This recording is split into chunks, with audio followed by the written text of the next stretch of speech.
Halo, assalamualaikum warahmatullahi wabarakatuh. Kembali lagi di channel saya My Tutorial My Adventure. Dan ini tanpa basa-basi saya akan menunjukkan sesuatu Vivo maaf ya, Vivo V20 terkena air ya. Kasusnya seperti ini. Terkadang gambarnya berwarna seperti ini. Ya bisa dilihat ini kasus water damage ya, atau kasus kena air ya. Dan ini terus-terusan seperti ini kata pemiliknya dan tidak bisa disentuh. Dan kalau menurut pengalaman saya seperti ini kasusnya, ya LCD juga rusak ya, seperti itu. Kita coba tekan power. Oke, apakah dia mati? Oh, dia tetap menyala. Dan di sini kameranya juga masih ada embun bekas airnya. Oke.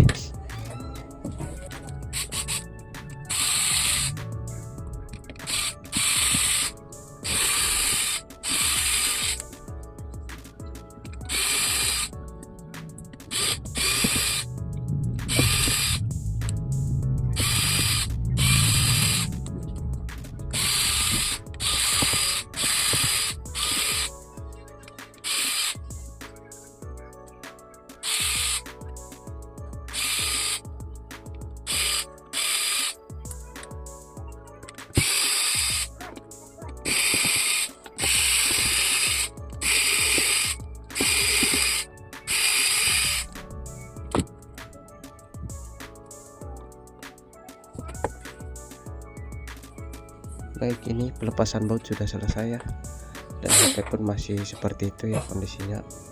Dia masuk dalam mode recovery ya. Ada kemungkinan juga di sini ada kerusakan di flexible power atau flexible on off ya. Kita akan ini ya, lepas SIM injektornya dulu. Oke.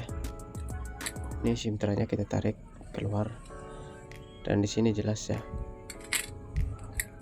bisa kita lepas dari samping ya untuk membukanya, karena handphone ini sudah tidak bisa dimatikan melalui tombol karena ada short di fleksibelnya. Oke, kita akan matikan paksa nanti setelah pencopotan tulangnya ini. Oke, ini seperti ada yang nyangkut ya. Oke, tidak. Kita buka backdoor mesinnya, kita lepas paksa seperti ini ya. Oh, ini sepertinya sudah pernah dibongkar juga.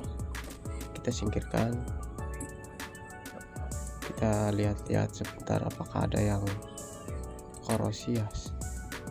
Kita lepas juga di bagian konektor fleksibel powernya ini. Dan kita lepas juga semua konektornya ini ya, takut ada korosi. Kemudian kita lepas baut di bagian mesin untuk mengecek secara keseluruhan.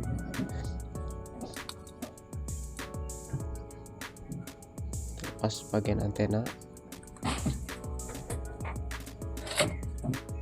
kita lepas juga mesinnya ini ya, mainboardnya dari kerangkanya. Oke, kita hati-hati ya cara bongkarnya. Oke, ini sudah terlepas dan kita akan cek semuanya ya. Pokoknya kalau HP terkena air, apa saja sih yang harus kita lakukan? Yang pertama, kita jangan pernah mencoba hidupkan HP dalam keadaan terkena air, karena jika mencoba dihidupkan akan konslet itu menyebar keseluruhan. Dan yang kedua, usahakan kalau bisa kita bongkar HP-nya itu ya, seperti ini. Ataupun kalau tidak bisa, bawa ke counter terdekat untuk membongkarnya, untuk sekalian mengecek semua secara keseluruhan agar mengantisipasi terjadi penyebaran kerusakan itu tersendiri ya. Oke, setelah kita bongkar, kita cek semua di bagian, terutama di konektor fleksibel, baterai yang terutama, LCD, kamera ya, pokoknya yang berhubungan dengan konektor. Biasanya di situ ada korosi di bagian konektor. Kita cek semuanya seperti ini. Setelah sudah terlepas semua yang berhubungan dengan konektor, kemudian kita cek juga di fleksibelnya apakah ada yang korosi. Jikalau sudah menurut kita sudah aman, kita cek juga di bagian bawah, terutama mainboard bawahnya ya. Yang di bawah biasanya juga ada air yang masuk ya di sini. Kita cek semua, pokoknya langkah-langkah seperti itu ya. Dan jika semuanya sudah kita cek, kita sediakan juga thinner ya, ataupun bensin untuk membersihkan semua konektor yang ada di HP ini ya. Semua konektor pokoknya yang berhubungan dengan konektor kita bersihkan semuanya, apalagi yang ada benar-benar korosinya ya, harus sampai benar-benar bersih. Kita semua dari konektor bawah ya, kita mulai. Ini LCD ya, karena tampilan LCD nya ya seperti itu, ada kemungkinan indikasinya dari sini. Kita bersihkan secara menyeluruh ya. Kita lihat lagi. Oke, semua dari PCB bawahnya ini, PCB charger, kita bersihkan semuanya. Oke, terus semua sampai menurut kita benar-benar bersih ya. Oke, bila perlu kita lepas. Kita lihat juga di konektornya ini, kelihatannya yang parah itu di bagian konektor LCD ya. Kita pasangkan kembali. Jika menurut kita sudah bersih ya, kita kembali ke atas konektor kita cek lagi.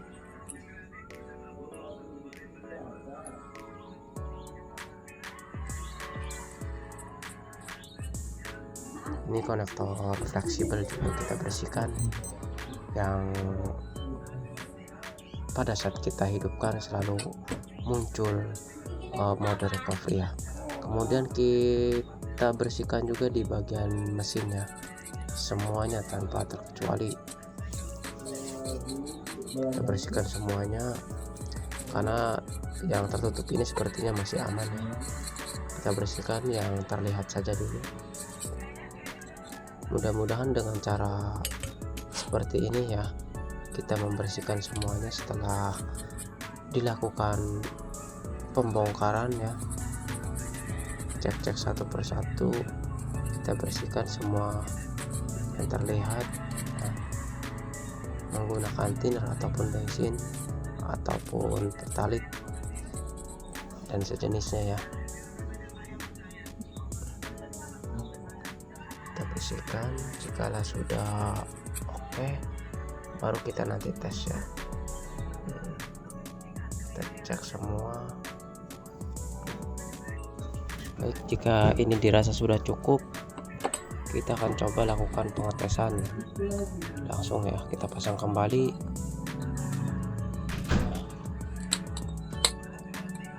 Oke, tanpa memasang kamera ya, kita buat tes saja dulu. Mudah-mudahan dia mau masuk menu ataupun mau buka ya. Kita pasang dulu ini antenanya juga ya.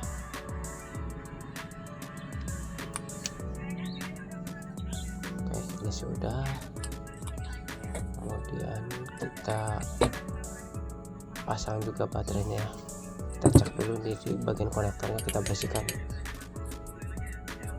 konektor baterainya ini, takut masih ada kadar airnya ya.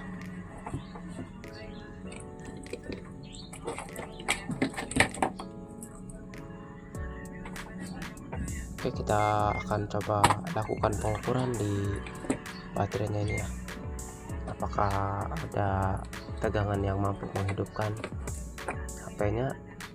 Kalau tidak ada, kita akan coba suntik baterainya. Kita akan coba tes dulu tegangannya berapa. Mudah-mudahan sih cukup.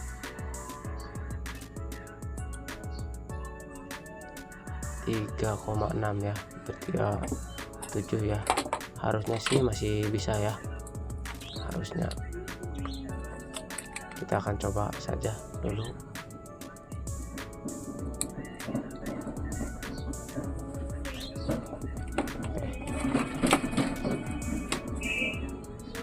Jangan coba charger ya, lakukan pengecasan setelah dilakukan step by stepnya.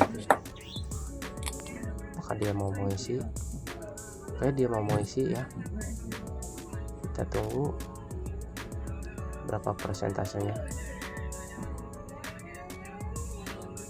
Oh, 9% ya, dan ini harusnya juga bisa ya. Kalau masalah gambar itu ya sepertinya LCD-nya memang sudah kena ya atau rusak, memang harus diganti. Tapi kita akan coba hidupkan apakah dia mau masuk menu untuk memastikan mesin ini tidak bermasalah. Nah, yang bermasalah di LCD-nya saja. Mudah-mudahan kalau dia mau masuk menu, artinya ya seperti itu penanganannya. Oke, kita tunggu, sedang booting. Mudah-mudahan tidak masuk ke mode recovery seperti di awal ya, setelah kita lakukan pembersihan, pengecekan satu persatu ya. Kita lihat apakah dia mau masuk menu. Alhamdulillah dia masuk ya, dan di sini meminta pola ya, dia mengetik sendiri atau gerak-gerak sendiri. Alhamdulillah, yang jelas ini sudah kembali normal, meskipun kita tidak tahu secara pasti apakah masih ada kendala di bagian yang lain ya, terutama di kamera atau di sinyal. Kita tidak tahu karena di sini kondisinya terkunci dan juga tidak bisa disentuh. Dan saya pun memutuskan untuk mengkonfirmasi dulu kepada pemiliknya apakah mau diganti LCD-nya sekalian untuk mengecek kenormalan HP ini, atau sudah normal atau belum ya. Oke, ini sudah masuk menu dan kita akan pasangkan semuanya. Kita akan konfirmasikan terlebih dahulu kepada pemiliknya. Baik, seperti itu ya. Tindakan apa saja yang harus kita lakukan ketika HP kita terkena air, hujan, dan sebagainya yang berurusan dengan air ya. Kita bongkar, kita cek satu persatu, kita bersihkan. Namun jangan coba-coba untuk menghidupkan ketika HP terkena air, karena akan mengakibatkan kerusakan itu menjalar ke seluruh mesin. Baik, mungkin sampai di sini saja. Semoga bermanfaat. Saya akhiri. Wassalamualaikum warahmatullahi wabarakatuh.